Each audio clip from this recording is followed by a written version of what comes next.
I bought my dream apartment and invited my entire family for a housewarming. I scrubbed every surface until it gleamed, lit candles in the windows, and cooked a feast that could have fed 20 people. Wine glasses sparkled on the counter, flowers stretched across the dining table, and music hummed softly in the background. And then I waited. But no one came. At first I told myself they were just late. I refreshed the group chat. Silence. Minutes stretched into hours. My food went cold, and with every tick of the clock my chest sank lower. Finally, curiosity curdled into dread. I checked social media. There was photos of my parents, my sister, my aunts, all smiling in front of my brother's new apartment. Toasting. Laughing. My mother beaming proudly at his side. Not one message to me. Not one apology. Not one explanation. I stood alone in my sparkling kitchen, the silence roaring in my ears. My name is Haley Monroe. I'm 27 years old. And if you think you know how this ends, stay tuned. Because when a family that leaves you in the dark suddenly needs your light, the rules change. I turned off the oven, switched off the music, and sat in the dim glow of my own celebration. Then my phone buzzed violently, notification after notification lighting up the screen. The first message was from my mother. We need to talk. No. My fingers trembled as I stared at the words. They hadn't cared enough to show up, yet suddenly they needed me. I didn't reply. I let the screen burn bright with her demand. My silence was sharper than any words I could send. And in that moment I knew, this was only the beginning. The next morning my phone was still buzzing. Missed calls. Voicemails. A string of texts from mom growing more frantic by the hour. Pick up. Don't ignore me. This is serious, Haley. For a family that couldn't spare one evening for my housewarming, they suddenly acted like I was the center of their universe. Not yet. I brewed coffee, sat by the window of my sunlit apartment, and scrolled through their photos again. My brother's smug grin as he cut into a cake. Mom kissing his cheek. Dad holding up a glass of champagne.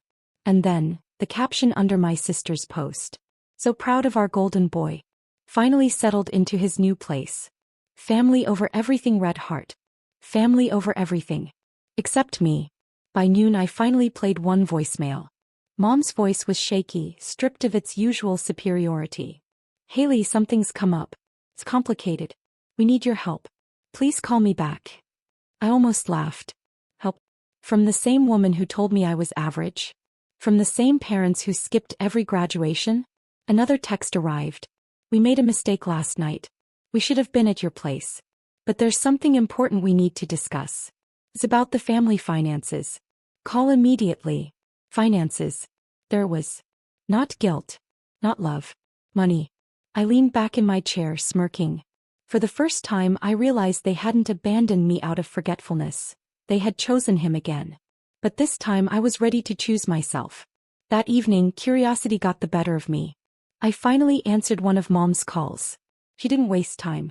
Haley, thank God. Listen, your father and I need to talk to you about a small situation. Her voice trembled on the word situation. It's about your brother's apartment, she continued. He stretched himself a little thin with the down payment. The bank called. They're asking questions. Of course. My brother overspent. And now they wanted me to clean it up. Dad's voice boomed suddenly on speaker. We thought you could step in. You've been saving, right? You're responsible. If you helped cover some of the payments for a while, it would give him room to breathe. I nearly dropped the phone. Me? After you skipped my housewarming to celebrate him? After 15 years of pretending I don't exist? Don't be dramatic, Mom snapped, the sweetness gone from her tone. You're single. No kids. Good job. You can spare it. Family sticks together. I laughed, sharp, bitter. Family sticks together? You couldn't even sit at my table for one night. You toasted him while I sat alone in the dark. And now you want my money. Silence. The kind of silence that tastes like fear. Finally, Dad cleared his throat. Haley, don't make this harder than it has to be. It's just money. Exactly, I said coldly. My money. My life. And for once, it's not yours to take. I hung up before they could reply. My hands shook, not from guilt but from power. For the first time the leverage was mine. The next morning they doubled down. Mom showed up at my apartment uninvited, tapping on the door like she still owned the keys to my life. When I opened it a crack, she tried to smile. Her voice syrupy sweet.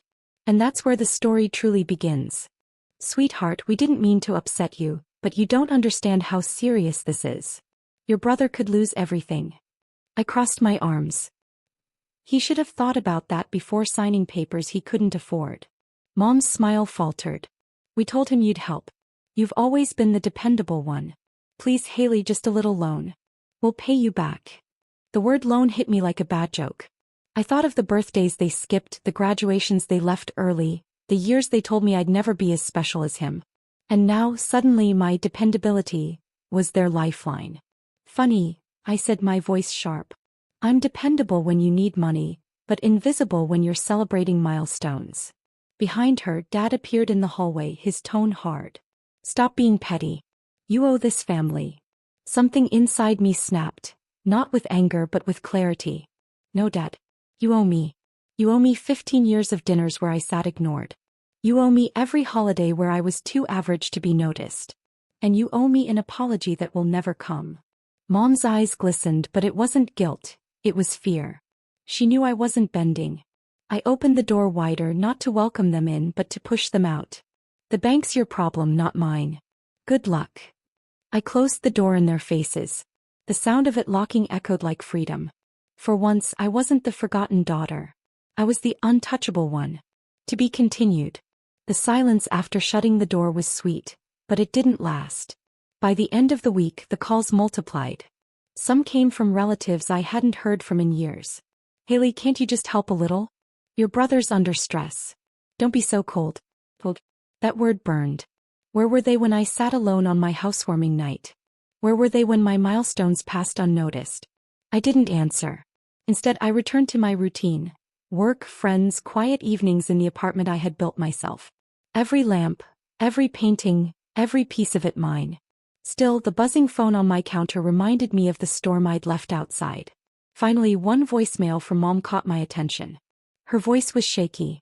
Haley, please. The bank is threatening foreclosure. If word gets out, it'll ruin us. People will know your brother failed. We can't let that happen. Please, just think about the family name. I almost laughed. The family name. The same name that left me off invitations. The same name that never clapped for me. Now dangling in desperation. That night, I pulled out the paperwork for my apartment. Paid in full. No cosigners. No debts. I snapped a photo of the deed, my name bold and clear across the page. I typed out a caption and saved it. Built this life without anyone's help.